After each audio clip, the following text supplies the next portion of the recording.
Okay, so our next speaker, I am very, very pleased to announce, is going to be Karen Davis. And I am lucky enough to know this woman and call her my dear friend, as well as now my boss. Very, very blessed to now be an employee of United Poultry Concerns.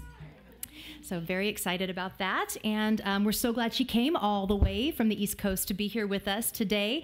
She is the president and founder of United Poultry Concerns, a nonprofit that addresses the treatment of domestic fowl in food production, science, education, entertainment, and human companion situations.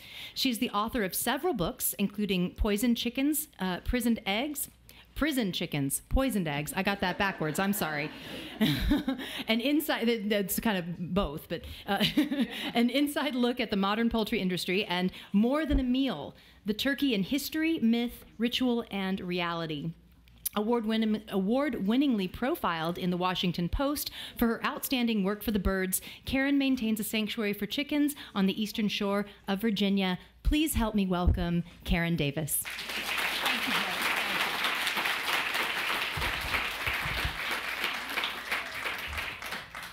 Can everybody hear me? Okay, good. Somebody say no? I thought I heard a no. Okay, well. I'm just going to get a little closer. Is this good? Just a little bit, yeah. Okay. I'm just so happy to be here, and now I'm going to make my presentation. I am going to be talking about the ethics of backyard chicken keeping and the issue of organic farming of animals, cage-free, free range, some of the things that you have heard from very eloquent speakers who have preceded me today. But I think by the time you leave this conference, you are going to have a very good picture in your mind of the realities behind the myths of some of these terms that have become so popularized in our recent culture, free range, cage-free, organic, sustainable, etc., and that you will be in a good position to not only be informed yourself, but always to be able to inform other people about what you have learned. So, without further ado, I will proceed here. Backyard chicken keeping, and by that I want to extend to these other labels, cage-free, free-range, organic. Are these an ethical alternative to what we call factory farming?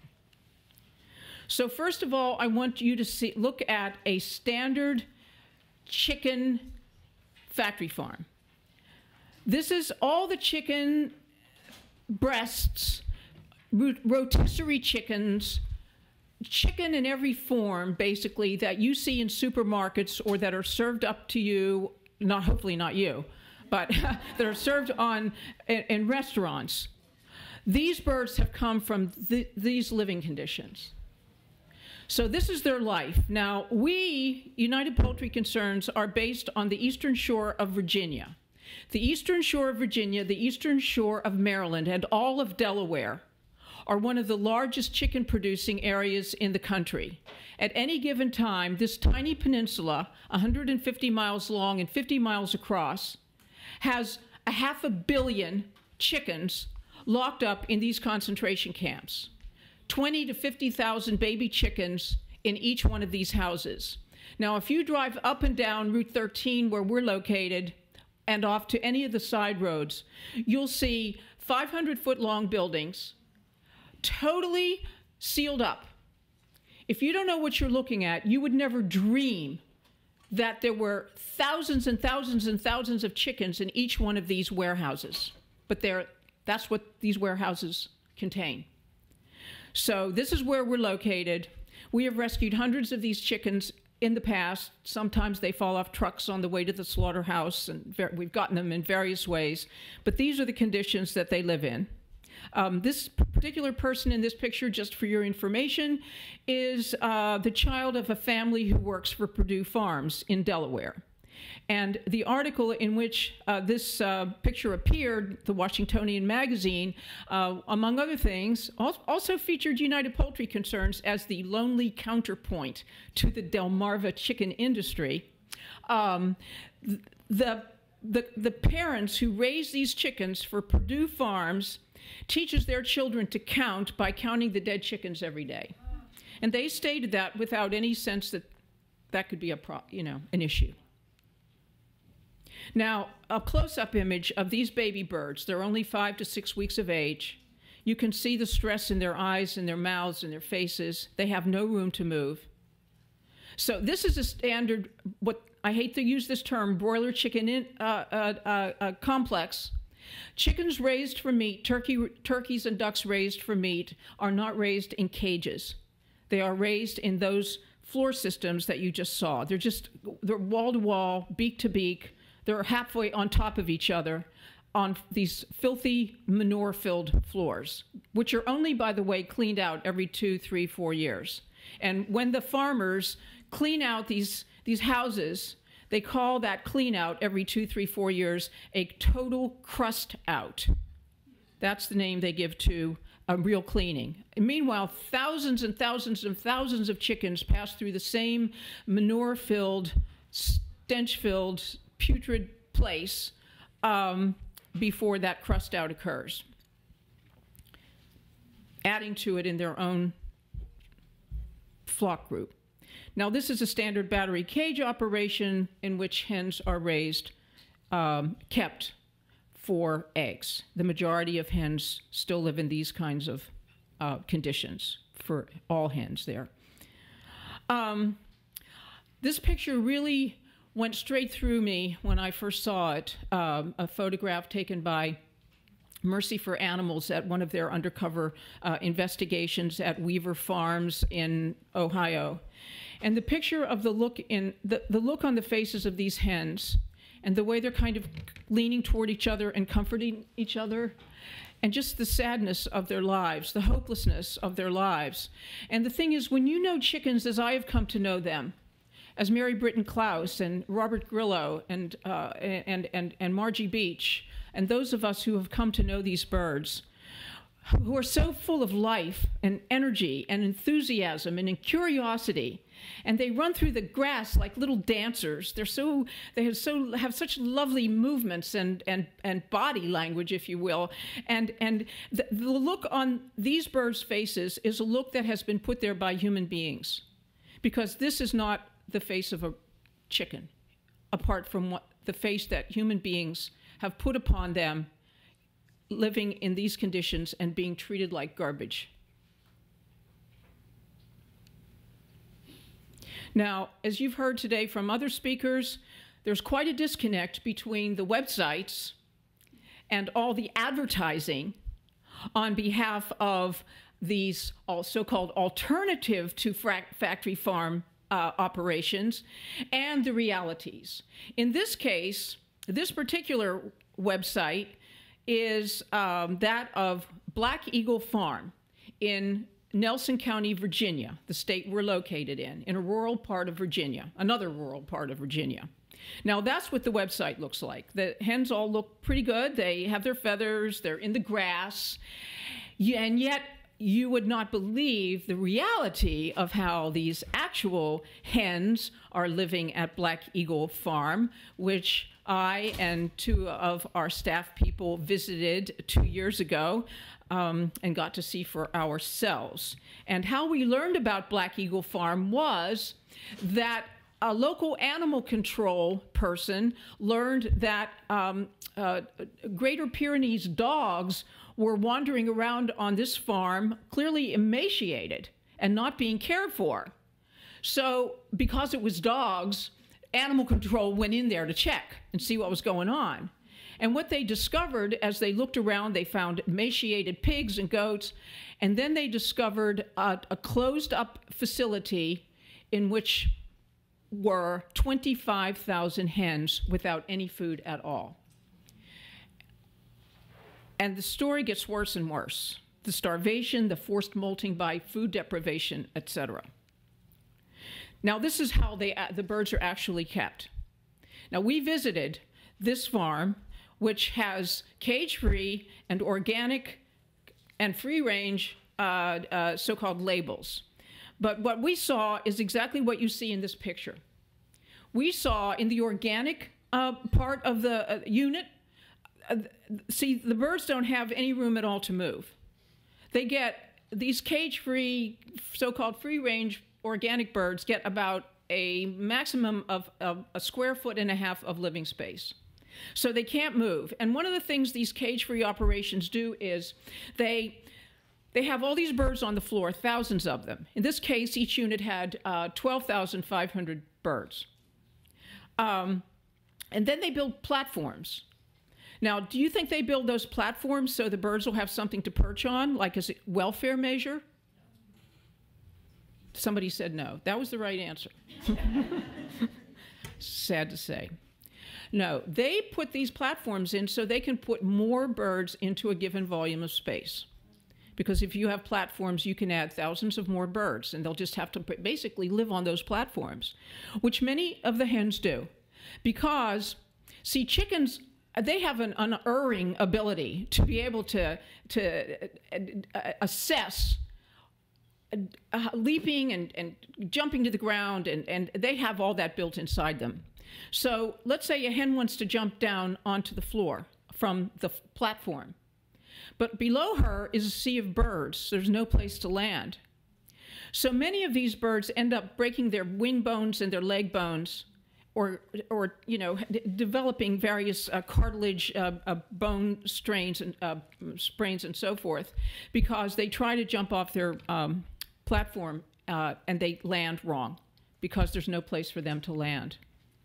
So this is one of the arguments that the egg industry will use as an excuse to keep them in cages as well. They're better off in cages because then they don't, you know, they don't have to bother about trying to jump off a platform onto the ground and break their bones. Of course, all the hens who are in cages basically are suffering from some degree of osteoporosis because they don't get any exercise to strengthen their bones.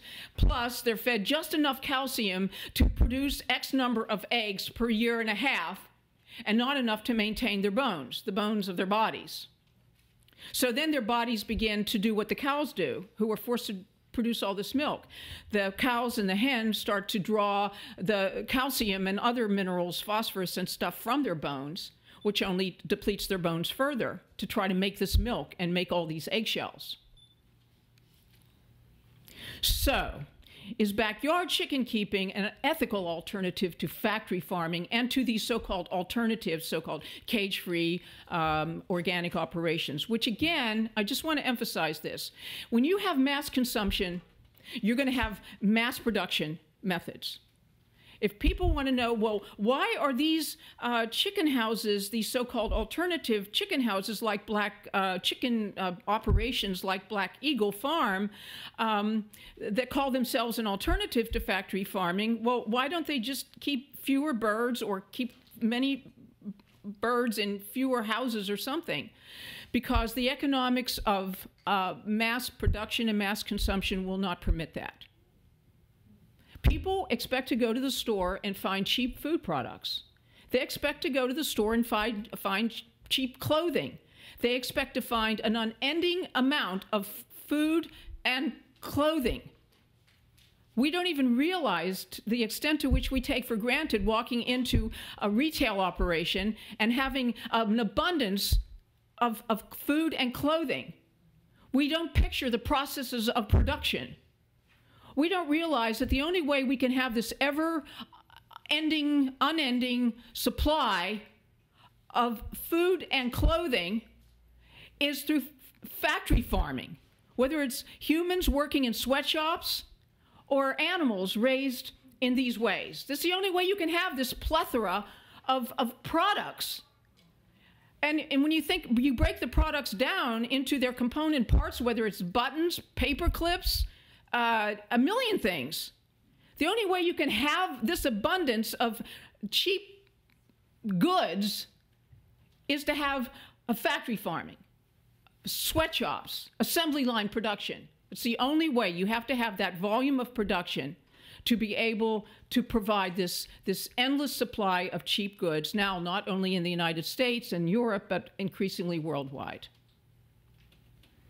So literally, you can't get rid of factory farming as long as people are eating animal products. It's never going to happen. You might have a few little niche markets here and there, but basically, you're not going to get rid of factory farming as long as people expect to be able to walk into a store and buy eggs or meat or whatever the same way they expect that they should be able to walk into the Gap or into Target and get a number of different types of and styles of clothing. It's the same thing. I think we saw this picture a little earlier, but I just love it so much because it's lovely that the rooster is part of the family here. And this is a photograph from one of Mary Britton Klaus and Bert Klaus's Chicken Run Rescue. And Mary spoke earlier this morning. And when I saw this picture in the calendar, I just said, I just love that picture so much. And it's the world I want. You know, nice people, rooster in the car, enjoying the ride. Part of the family. Now, that's kind of one world, you know. That's a way we can relate to chickens and pigs and other animals as a friend, as a companion on Earth with fellow Earthlings. And then there's this picture, which appears all too frequently on websites now. And it's interesting to me how many women seem to find their voice, their sense of identity in bragging about how comfortable they are killing animals, killing chickens, killing rabbits, and describing it in detail and often putting the images right there, the video and everything else. They're like, this is a point of pride to feel comfortable being like her. And this Novella Carpenter, who I believe lives in Oakland, yeah, she said, and this is her, you know. I spent the whole day processing the word she uses. First, I hung them up in the bathroom, cut off their heads, and bled them. That's her, you know, it's her attitude. And look how she's holding that poor chicken with all the other animals seeing one of their fellow creatures being held in that way. But see, people all over the world have been holding domestic fowl that way. It isn't just factory farming. That's how farmers hold turkeys and chickens and pigs and cows, whether they're in Africa or India or wherever it is. That's how they treat them. That's how they are. That's how farming is. So where do backyard chicken keepers get their chickens? Because, you know, we're hearing so much amongst the backyard chicken keepers and advocates. Oh, you know, we don't want any factory farm food. We don't, you know, our animals all are local. Oh, right. Okay, first of all, they get all their birds, unless they're raising them themselves, possibly with a mother hen if it's a little tiny family operation, but most likely not. They get them from industrial hatcheries, just like we saw pictures of earlier. There's an industrial hatchery. Now, if you buy your hens, as so many people on the East Coast and the West Coast are doing now, you want a few hens, a dozen hens for eggs, so you can be local and sustainable. You look up a hatchery online, and many of these hatcheries are located in the Midwest. And the sort of epitome of these hatcheries is Murray McMurray Hatchery in Iowa. They send out millions and millions of chickens every week. And their business just boomed like many times over when the backyard chicken keeping trend took off about 10 years ago. And it isn't only chickens, but chickens are the main birds. They have every type of bird, whether it's pigeons or, you know, whatever, any product you want, an avian product, they can supply live. So, of course, many of these, millions of these birds, how do they get from the Midwest to the East Coast or the West Coast or whatever? Well, they're flown as airmail. Now, of course, because the people who raise these chickens and the people who are going to buy them want the chickens as cheap as possible, just like we want everything as cheap as possible. Congress has required it so that the airlines are forced to carry these chickens and these other ducklings and so forth as what they call perishable matter. And this means these birds get no protection from any type of weather. They don't get any food. They don't get any water. Imagine being just born and stuffed into a dark box, and then you're put on a loading dock and wait for the plane to take off, and imagine if the plane doesn't take off for a few hours and then gets stuck somewhere. And again, they're treated just like suitcases and canned goods. These are newborn birds. One of the things, I think, as we go farther on here, this point comes up, is that since the hatcheries are just going to destroy the male chicks for the most part. Now, understand, the chicken and turkey meat industries raise and slaughter both males and females for meat. In fact, they raise them to particular contours and everything, depending on whether this bird is designed for deli slices or Boston market rotisserie or whatever product they talk about. We are no longer raising chickens. We raise chickens according to how they're going to turn into be pieces. Are we raising them, for just the wings, by the way, are the most profitable part of the entire chicken industry right now. And you know that many of these so-called boneless wings that they promote, they're not even wings, they're scapulas. They're the shoulder blade of the chicken that they call wings. There's a whole interesting idea there that the wing has been separated from the chicken. What wings are for is to protect your young and other biological purposes in the live chicken's life, so that wings now are something that are separated from a chicken. You have a wing, you have a buffalo wing, you have a wing this or that, and now wings aren't even often wings either. They're another body part being called wings. So again, we talk about dissociations and disconnections. It just goes on, and the most what word do you use? I don't know. But anyway, so these baby birds are stuffed into these dark boxes, and what I started to say is that these hatcheries, they're going to throw away most of them. They're just going to grind them up in the macerators, the grinding machines. They're going to throw them into big vats, and what they'll do is they keep tramping down the birds so they can put more birds into the big vats, the birds. And it isn't only male chicks, by the way. All the deformed female birds, all the birds who didn't hatch quickly enough, who are still struggling out of their eggs, they just throw them out too. And then they end up in pet food and, so-called livestock poultry feed. That's where a lot of the so-called, pet food, livestock poultry feed come from, are what's called hatchery debris. Baby chicks who weren't born yet, were half born, that they just ground up or suffocated to death. So, okay, from hatchery, put into the box, shipped as airmail, ending up in City Folks Farm Shop. It sounds cute, right? And Mark's, charming little store, and backyard chickens there. So that's what local really means, this non-local transit that these chickens are actually undergoing. So this is a picture of the breeding flocks of all of these birds, regardless of what label they're sold under or what locale they end up being in. The parent flocks are always in these, again, when you think about like chickens and you think about other animals who come from the forest, they roam around in the woods, they live in trees, or they're in meadows or whatever, and now they're in machinery. The whir of machinery never ends in these places. There's no fresh air. There's never any sunshine. And if there's one thing about chickens and turkeys, for example, to speak of these birds, I can extrapolate to all animals, but let me just tell you about chickens. Chickens and turkeys love sunlight. They crave sunlight. They need sunlight. It's one of those things where they need the sunlight and they love the sunlight. And like on winter days at our sanctuary, to watch the chickens just moving through the yard during the day following the sunlight. And they'll lie down together on the ground, and they'll stretch their wing out, and they'll raise their feathers off their body so that sunlight will penetrate their feathers and go into their skin. They love sunlight. They need it. That's part of the joy of their lives. And these birds they live in a sunless, dark world. There's no sunlight. And don't ever let anybody tell you, as the industry will try to say, oh, well, if they never knew sunlight, or if they never knew fresh air, or if they never knew grass, they don't miss it. That's not true. Their whole being knows what it needs.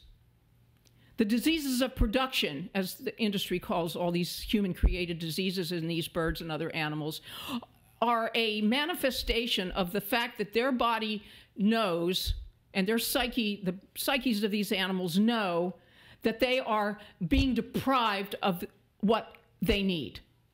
And we would never say that a child born to a drug-addicted mother isn't really suffering because he never knew anything different anyway. We would never talk that way.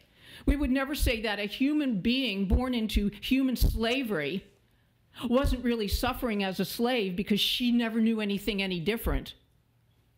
Well, the same logic applies in the case of other animals as well. They know, their whole being knows. Lungs know if they're not breathing what they evolved in nature to breathe.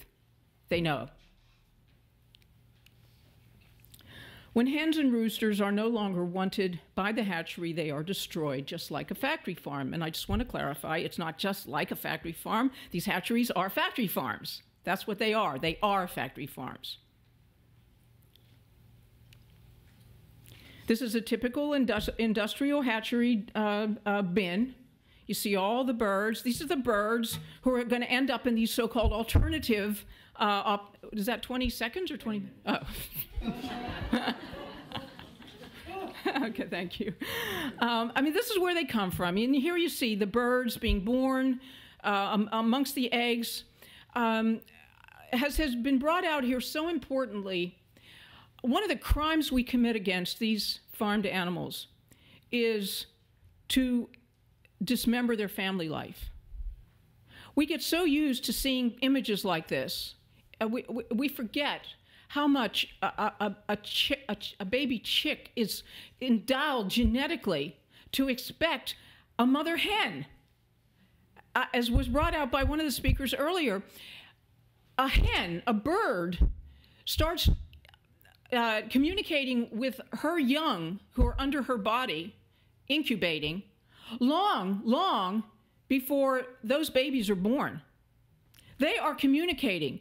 That mother hen doesn't just turn her eggs mechanically 3 times a day like these incubator school hatching project incubator companies tell the classroom that that's what you do. Which causes so many deformed birds to be born in these classrooms and so on. The mother hen is always attentive to every chick under her breast feathers. The chick is sending her messages about its comfort, about it needs adjustments in moisture, temperature, etc. And she is making those minute adjustments the whole time she is sitting on her eggs. By the time, long before these birds are born, they already know each other. They know each other's being, including their mother, and including, as research has shown, they know the rooster. They all know each other long before the babies are born. Now just imagine taking this type of a creature, and the same with turkeys and ducks, pigeons, pheasants.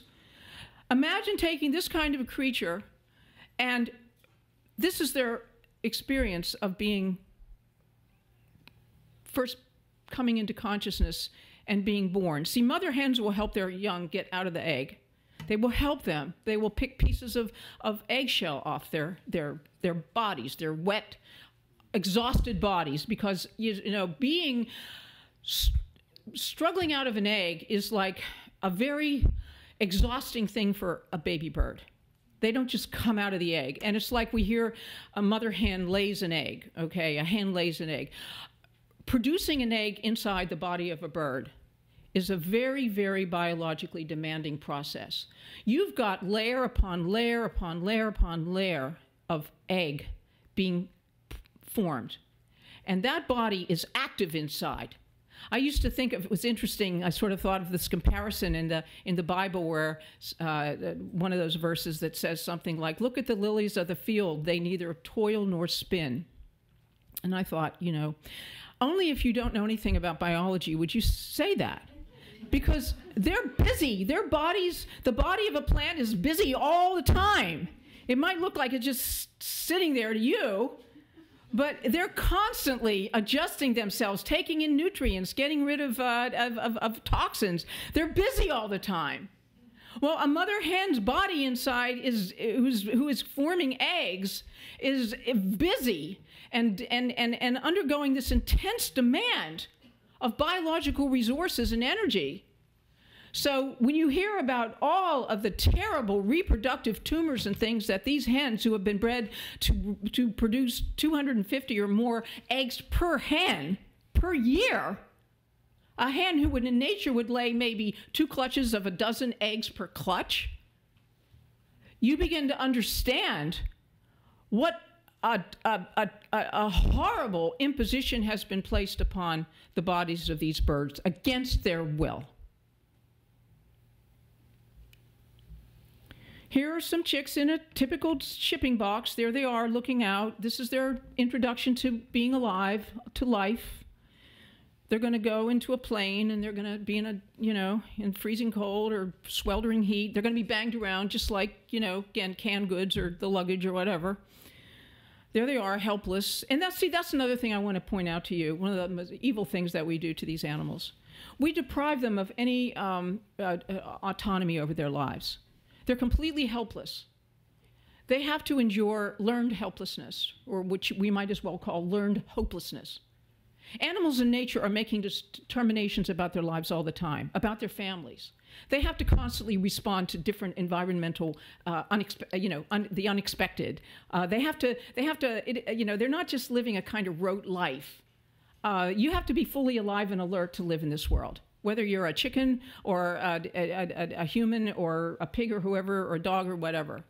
But in the case of animals bred and raised for food production, and particularly intensive farming conditions, see, everything has been stripped away from them. Not only all of their comfort, all of their joy, but that very important element of being alive, which is to be able to make decisions about what you want to do, choices.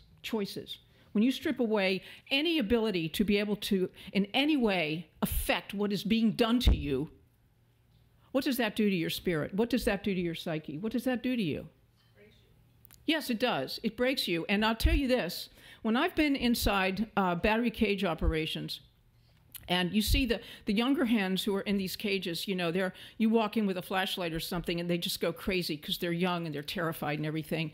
But when you see the older ones, they're not old, but they're just like maybe they've been in the cages now for 7 or 8 months, like that close-up picture that I said is so moving to me and hope to you as well from Mercy for Animals. They don't even move. They don't even move. They've given up.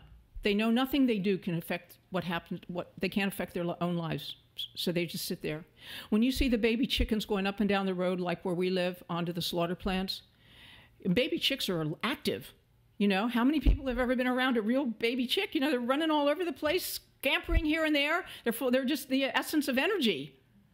These chickens are just sitting there like lumps of dough in the transport crates. There's nothing for them. The only way you can live under these conditions is to totally shut down. To learn helplessness and hopelessness. Now here's a nice picture that the photographer, who's one of our members and a good friend in Baltimore, Maryland, Davida Breyer, took in the Everglades. Just give you an idea of a rooster, you know, family life of a rooster and a hen and the young, because roosters are very involved in the family life of their their hens and their young. And if you look under her feet, under the hen's body, you can see that in addition to that little chicken to her right, there are all these little legs under there, because there are many, many little chicks under her. And the rooster's standing there, and he's watching out, and he's making sure that his family is safe, and he's ready to deal with whatever might come along.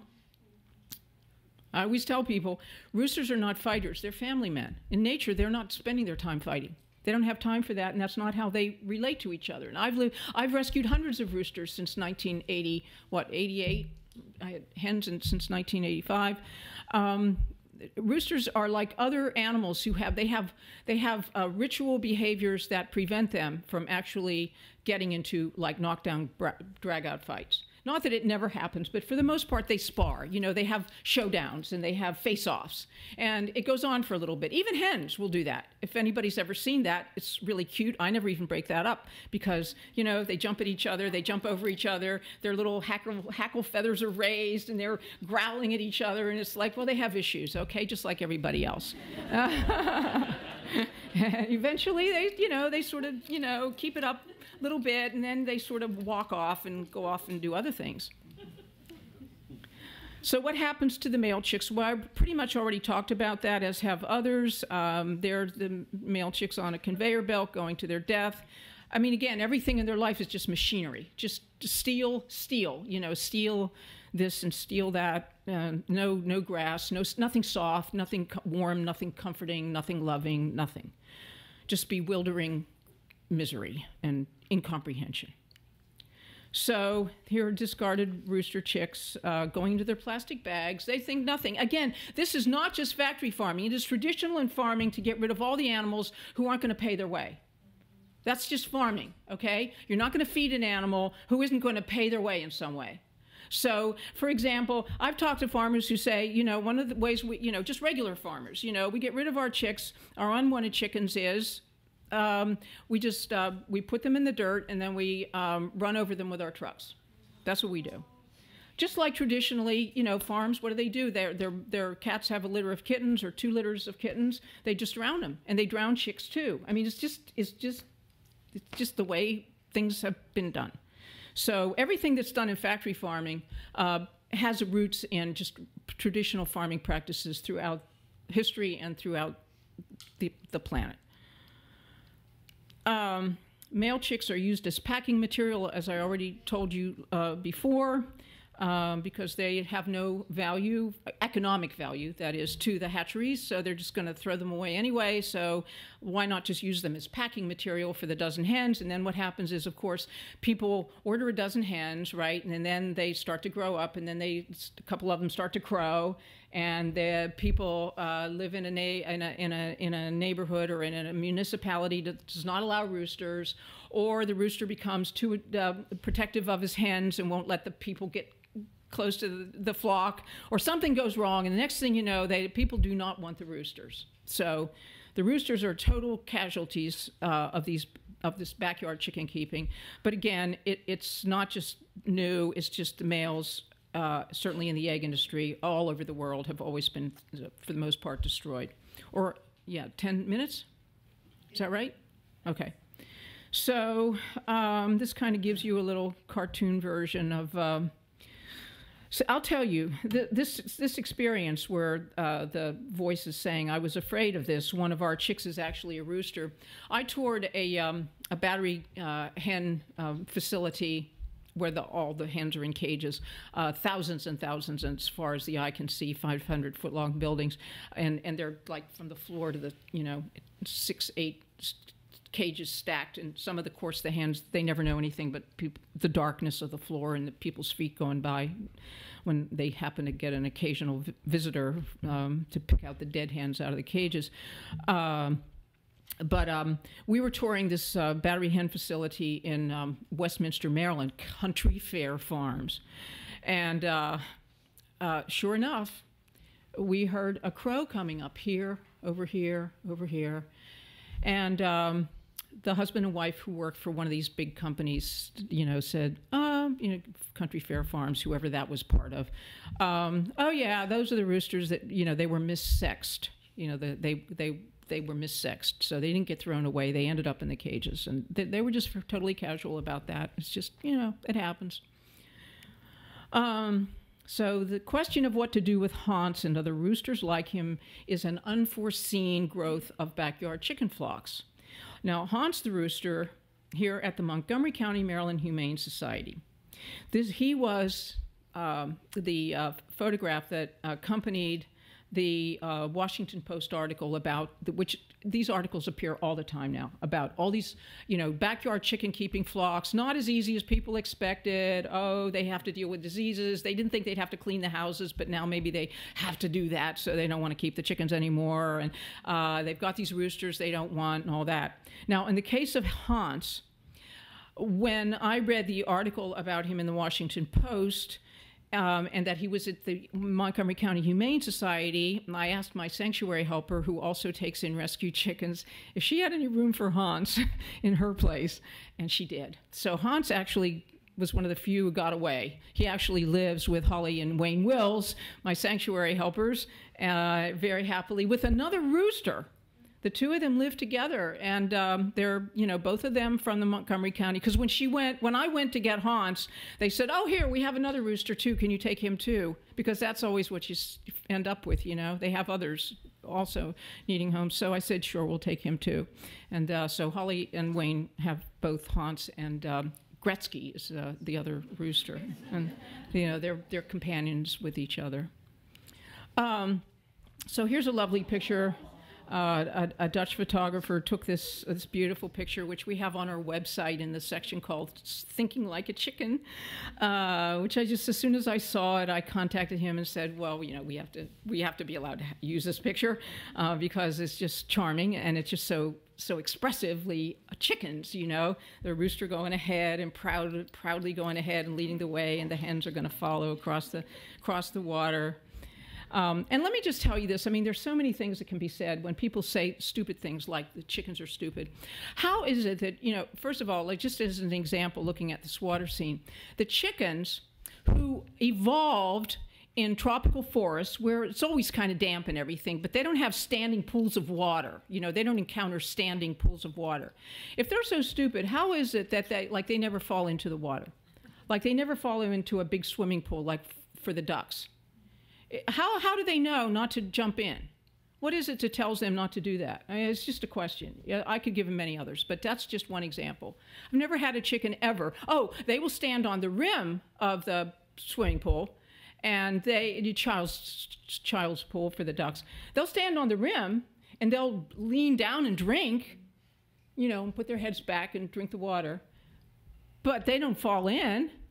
They don't, you know, they have something, they know how to adapt to conditions that they didn't necessarily evolve in, but that they have the ability to learn and to apply knowledge to novel situations.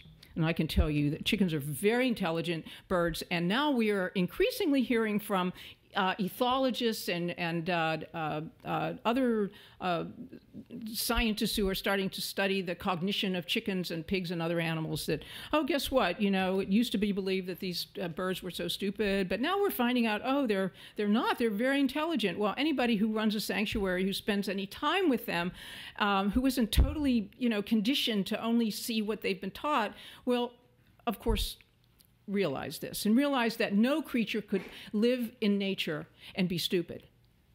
You can't live in the world and raise families and negotiate complex environments and deal with predators and the multi-million things that you have to attend to every day and be stupid. So the only thing that's stupid is the belief that everything is stupid. So what happens to the hens when their egg productivity declines? Well, we heard a lot about this, I think, previously. Here's an example, of course, chickens. You know, people are invited in to actually watch backyard chicken slaughter. You know, earlier Joel Salatin of Polyface Farm in Virginia, who's been so praised as just the model of a humane farmer by Michael Pollan.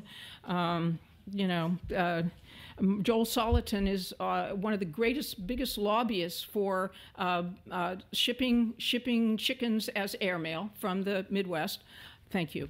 And he is also one who said that he has no problem slaughtering chickens or any other animals because only humans have souls, and only humans are made in the image of God, and animals have no souls and are not made in the image of God. This is Joel Salatin. And when I had a table a couple of years ago, UPC, United Poultry Concerns, had a table a couple of years ago at the Green Festival in Washington, D.C., Joel Salatin, who was giving a talk there, came by our table, and he just stood there while we were showing a video of hens and roosters being slaughtered and thrown into those bleed-out tunnels in a live poultry market in New York City. He stood there and watched the whole thing with a sort of like a smile on his face. You know, I mean, you couldn't escape that he enjoyed it. And I felt like he enjoyed the fact that he knew that, like, I was distressed by it. Do you know what I mean? Like, he enjoyed the whole pain thing. So now here's Michael Pollan, the great guru of the you know, the locavore movement, who is so nasty towards animals. I mean, it's not enough to just say, oh, I'm against factory farming. He has said some of the meanest, nastiest things about animals, and here's an example, and this was from another article in this Smithsonian, I believe, yeah, Smithsonian. He said, this was last year, 2013, and this upscale conversation he has with this food writer, Ruth Reichl, among other things. He says, I raised chickens and worried that I wouldn't be able to kill them, but by the time they were mature, I couldn't wait to kill them. And he goes on, meat birds are not like hens. Well, what does that mean? I mean, meat birds comprise both males and females.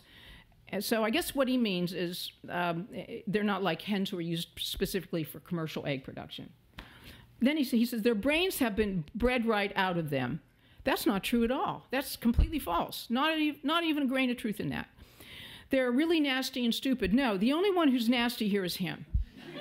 He's the nasty one. And as stupid in a deeper way than just intellect, but stupid, you know. a deeper level of stupidity. Anyway, he goes on, and every other critter for miles around was coming after these chickens bred for meat, right? I lost one to a raccoon, one to a fox, one to an owl, all in the course of a week. And in the end, I just couldn't wait to do the deed, because otherwise somebody else was going to get the meat, you know, the fox or somebody. Now, let me just say this quickly, because I know I only have like no time at all left here. You breed an animal, in this case, the so-called meat-type chickens or broiler chickens, so that they can barely walk, let alone run. They grow 65 times faster than a normal chicken, and whereas a normal chicken of 6 weeks of age would be like barely that big, these birds are like that big. That's how huge they are. People even on the Eastern Shore, where the chicken industry is located, they don't even understand that these are, many of them don't understand that these are baby birds, because they're so huge. So these birds, and they're in great hip joint pain because their skeletal system can't keep up with the rapidly accumulating body weight. Plus, their bodies are disproportioned because they're bred for breast muscle tissue. So they've got this big pendulous breast that has nothing to do with a normal chicken.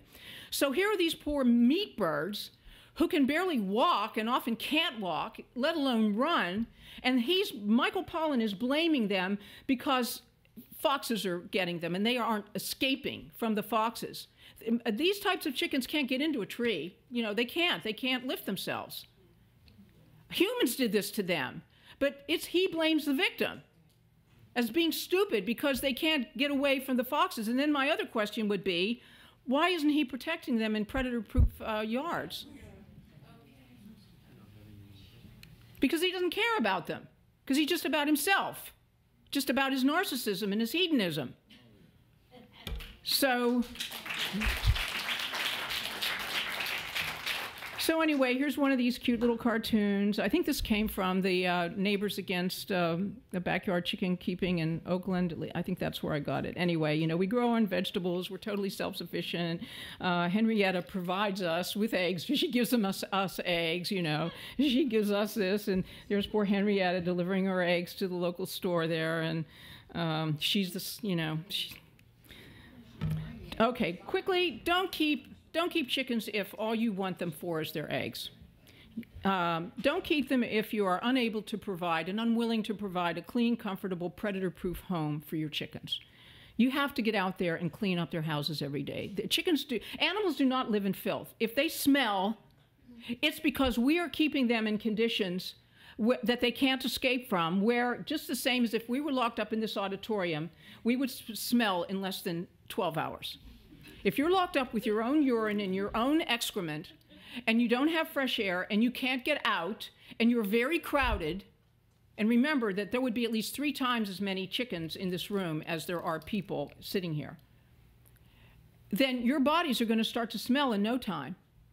It's not them. You don't smell the bodies of animals in natural world. Their bodies don't smell. Do you think that eagles and chickens in the jungles and tropical forests and pigs, and that they smell out there in their worlds, which is not the wild, it's their home. We call it the wild because it's a place that's alien and inhospitable to our species. But we have to remember that those so-called wild places are their natural homes. They're at home there. We took them from their homes. So just very quickly to wrap up, many people are so shocked when they see the picture of these hens in our yard, in our tree. They say, I had no idea that a chicken went into a tree. You know, I mean, really, because they're not used to, that's not the image that has been embedded in them. I didn't know that chicken could, you know, these chickens came from battery cages in Florida. Their owners abandoned them to starve. Millions did starve, but a couple hundred got saved. Came up to our sanctuary and some other sanctuaries. And as soon as these chickens see a world that makes sense to them as chickens, the earth, the trees, the sun, their whole being responds to the world they were meant to live in.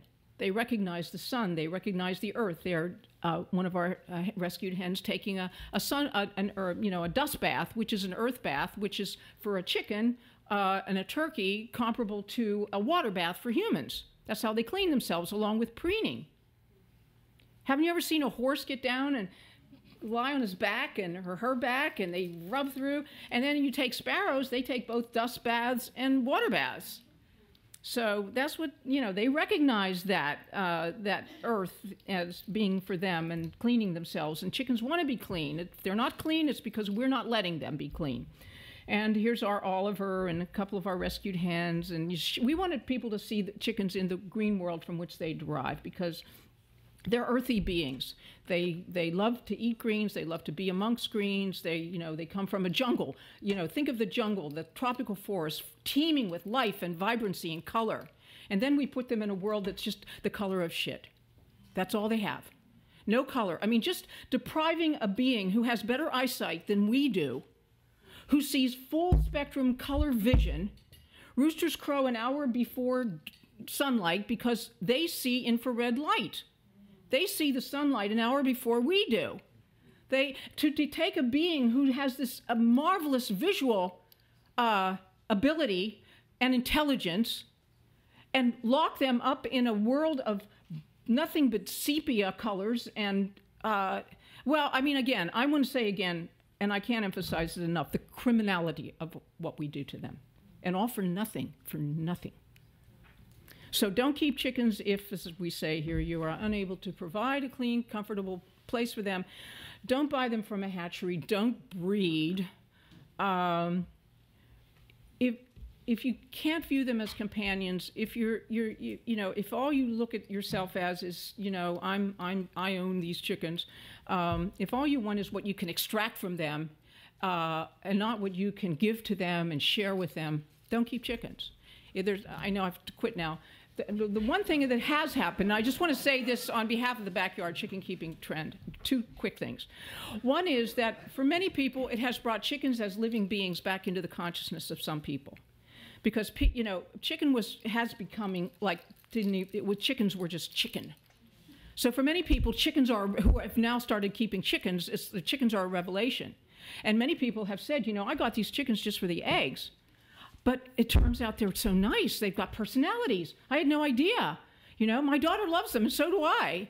So, you know, that's one of the sort of ambivalences that we all have about the backyard chicken keeping thing, that in some cases it has certainly enabled people to see chickens as interesting and companionable beings, and who aren't just like repositories of eggs. So that's a positive thing. That's one of our structures there, a totally enclosed yard with its own house and everything, and our sanctuary, Machipongo, and there you can see some of our hens somewhere. They're taking a dust bath. They're out there, and you see them out there in the yard. They're brown somewhere. They're over there, and then okay, I already said that. Here's Mary Britton Klaus and Bert Klaus, who's Mary spoke this morning, from Chicken Run Rescue, and I really love that picture with their 2 roosters. So, you know, this is what it should be. We should be loving these birds and sharing life with them and appreciating them. And there's Lichin Chow, our vice president. She's here somewhere. Lichin, where are you? Oh, she's out at our table. Please stop by our table, pick up our literature, meet Lichin. There she is with Horatio at a wonderful farmed animal sanctuary in Poolesville, Maryland, outside Washington, D.C., called Poplar Spring Farm Animal Sanctuary. So I already said that. There's some books that I have for sale that I wrote that are out for sale out at our table, and I want to thank you very, very much for being here today.